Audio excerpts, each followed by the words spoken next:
जैन दर्शन के बारे में पढ़ेंगे। अब हम लोग ने बौद्ध दर्शन पढ़ लिया, जैन दर्शन क्या है, इससे कैसे कैसे सवाल बन सकते हैं हम लोग वो पढ़ेंगे। ठीक है, मेरा नाम हसीबा है और आज मैं आपके मेंटोर हूँ एजुकेशन पेपर 2 के लिए। और जहाँ पर भी जैन दर्शन आता है वहाँ आप इसका प्रयोग कर सकते हैं।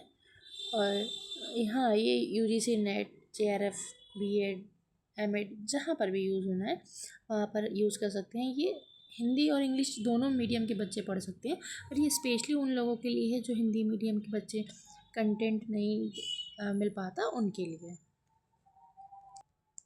तो सबसे पहले हम जानेंगे कि जैन दर्शन है क्या।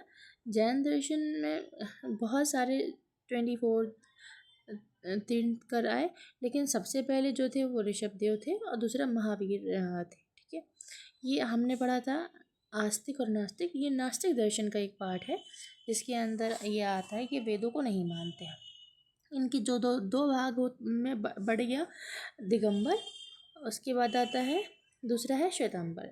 दिगंबर जो मतलब नग्न अवस्था में रहते हैं, श्वेतांबर जो कपड़े वो धारण करते हैं। मुख्य दृष्टिकोण यथार्थवादी और बहुलवादी, जगत को वास्तविक मतलब किसी भी चीज़ की जो रियलिटी है वो बहुत सी हो सकती है, तो इसीलिए बहुतवादी या यथार्थवादी माना जाता है इनको। अब जैन धर्म की ज्ञान मीमांसा क्या है, उसको 2 भागों में बांटा गया है। पहला अपरोक्ष या प्रत्यक्ष ज्ञान, जिसको हम डायरेक्ट अपने जो सेंस ऑर्गन्स होते हैं जिनका प्रयोग करके इंद्रियों या मन का प्रयोग करके प्राप्त कर सकते हैं, उसमें से आता है अवधि। तेज अवधि का मतलब होता है यहाँ पर जो किसी भी चीज़ के लिए टाइम लगता है उसे अवधि कहेंगे। मनः प्रयाग, इसका मतलब होता है दूसरों के मन के विचारों को जानना। और जो तीसरा आता है वो होता है कैवल्य। कैवल्य का मतलब होता है जैसे कैसे हम वो मोक्ष की प्राप्ति कर सकते हैं। अब दूसरा होता है परोक्ष ज्ञान, इमीडिएट नॉलेज। ये ज्ञान इंद्रियों और मन की सहायता से प्राप्त करता है। ये इसमें होता है मति। मति का मतलब होता है इंद्रिय और मन के द्वारा होने वाला सामान्य ज्ञान। श्रुति, जो किसी के शब्दों और शास्त्रों और आप्त वचनों से ज्ञान प्राप्त होता है। इसमें अब आता है जैन धर्म के प्रमुख मुख्य सिद्धांत कौन कौन से हैं। जैन धर्म क्या है, देवताओं को स्वीकार करता है, लेकिन जो इनके तीर्थंकर हैं उनसे नीचे रखा जाता है। इसमें वर्ण व्यवस्था की निंदा नहीं की है, जिसमें मतलब ये वर्ण व्यवस्था को मानते हैं। और महावीर के अनुसार व्यक्ति अपने पूर्व जन्म के किए गए पापों या पुण्यों के हिसाब से ऊंचे या नीचे, अगर कोई जैसे जनरल में पैदा हुआ या फिर और कह सकते हैं OBC SC ST, तो जैसे ये लोग होते हैं वैसे ही ये यहाँ पर ये मानते हैं कि ये आप जो कैटेगरी आपकी दुनिया में है उसकी वजह क्या है, आपने पूर्व जन्म में कुछ किया होगा ऐसा, इस वजह से आप जनरल SC OBC ST के अंदर आ जाते हैं ऐसा। या आप समझ लीजिए जैसे अलग अलग कास्ट होती हैं उसमें आ जाते हैं।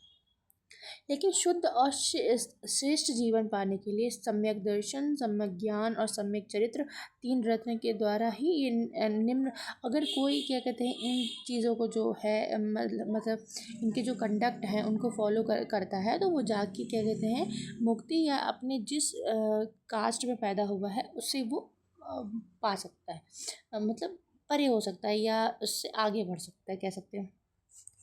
इसके लिए इन्होंने क्या है अपने मानने वालों को युद्ध करने कृषि करने पे मना करके रखा था कि इनके मानने वाले ना युद्ध कर सकते हैं ना कृषि कर सकते हैं।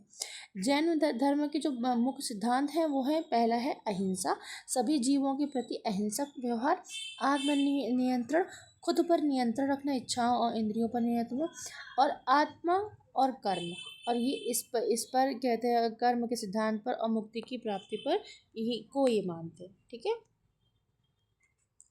अब ये त्रिरत्न क्या होता है। त्रिरत्न के अंदर इसमें क्या होता है, ये मोक्ष प्राप्त करने के मार्ग आ जाता है। सम्यक दर्शन, इसका मतलब है राइट फेथ, तीर्थकरों और उनके उपदेशों में सच्चा विश्वास, जैसे इनके जितने भी तीर्थंकर पैदा हुए हैं उन पर विश्वास रखना, सम्यक ज्ञान, संयम और भ्रम से रहित वास्तविक ज्ञान।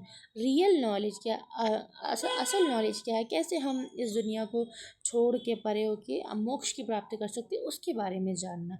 सम्यक चरित्र, सही आचरण, इसके लिए पंच महावत भिक्षुओं और अश्वरु गृहस्थों के लिए अनिवार्य। कहने का मतलब यहाँ पर ये है कि किसी इंसान का जो चरित्र है वो कैसे अच्छा बन सकता है, इसके बारे में यहाँ पर बात किया गया है। अब जो ये सम्यक चरित्र के लिए जो यहाँ पर क्या कहते हैं पंच महाव्रत बताए गए हैं, ये योग फिलॉसफी में भी, योग दर्शन में भी आते हैं। तो सबसे पहले पंच महाव्रतों में क्या है, अहिंसा, लड़ाई झगड़ा नहीं करना, सत्य, हमेशा सच बोलना, इस्ते मतलब किसी की चोरी ना करना, ब्रह्मचर्य यानी कि ये जैसे पारिवारिक नहीं कह सकते, जो शारीरिक जो ज़रूरतें होती हैं उससे उसको त्याग करना। अपरिग्रह मतलब कोई भी चीज़ को इकट्ठा करने के लिए उसमें क्या कहते हैं, बिल्कुल उसके पीछे नहीं भागने का, बस इकट्ठा करे जाओ इकट्ठा करे जाओ।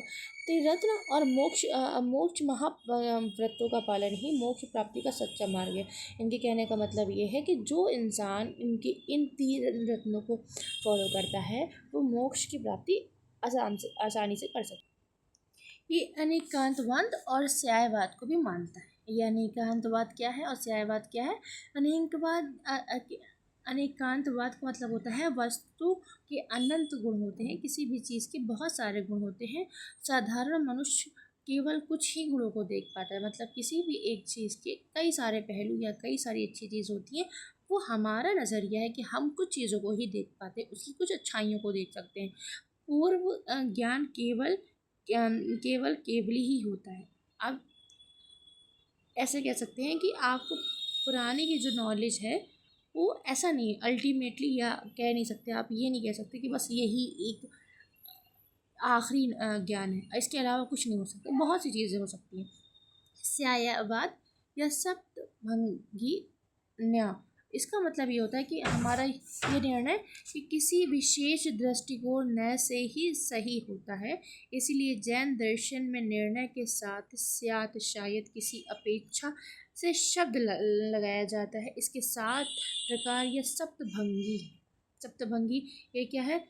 स्यातु अस्ति है, स्यातु नास्ति नहीं है, स्यात अस्ति च नास्ति और है और नहीं भी है, स्यात् क्लम कहाँ नहीं जा सकता है, स्यात् अस्ति व अक्वकम च, स्यात् नस्ति अक्वकम च, स्यात् अस्ति न स्यात्। मतलब ये बेसिकली हम ये कहना चाह रहे हैं यहाँ पे कि ये जो 7 स्टेप्स हैं, ये 7 जो लाइन से लिखे हैं, ये अक्सर करके यूजीसी नेट वगैरह में लगाने के लिए, लाइन से लगाने के लिए आते हैं कि किसके बाद क्या होगा। तो मुझे लगता है कि ईजिली से ये याद हो सकता है। अब जैन दर्शन की जो तत्व मीमांसा है वो द्रव्य विचार है, मतलब जैन दर्शन के अनुसार 2 प्रमुख तत्वों से मिलके बन गया है, द्रव्य उपविभाजन विवरण, जीव और अजीव। जीव में क्या होता है? बद्ध और मुक्त, जिसमें चेतना होती है, मतलब जो सोल है या आत्मा है वो मुक्त होती है और इसके अंदर चेतना होती है। अजीव जिसके अंदर जान नहीं होती। पदगुल धर्म अधर्म आकाश काल चेतना रहित जड़ रहित, इसका मतलब है कि इसमें कोई तरह का विचार नहीं हो सकता। पदगुल या मैटर जो जुड़ता और टूटता है, अणु और संघात है। धर्म और अधर्म गति मोशन और स्थिति में सहायक है। आकाश वस्तुओं को स्थान देने वाला, काल परिवर्तन या समय का सूचक।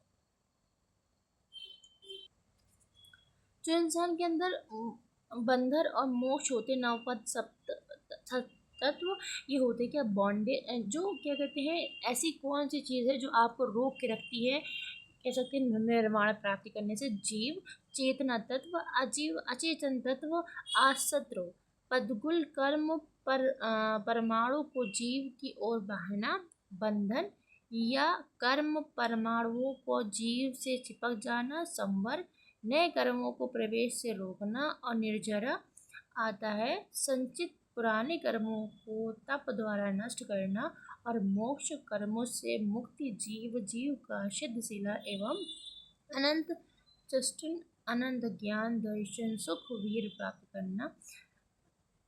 कुल मिला के इन सब चीज़ों की वजह से क्या होता है, इंसान अपना मोक्ष प्राप्त नहीं कर सकता।